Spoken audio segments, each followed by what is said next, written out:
Hi, I'm Rose Willie from Encoder Fashion. I'm going to share with you a tip on how to fix Adobe Illustrator keep crashing. Here's how to fix Adobe Illustrator crashing. So I'm going to edit, then come down here to Preference and go to General, click on it. That will bring this preference window, and you go to Performance, and to the right under GPU Performance, I'm going to uncheck that box. Okay.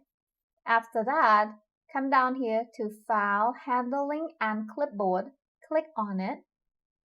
Then, by default, under Data Recovery, automatically save every data entry 2 minutes.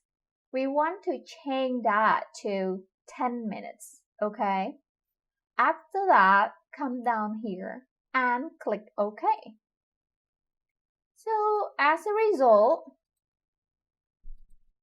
your GPU should be unchecked and the data recovery should be saved every 10 minutes.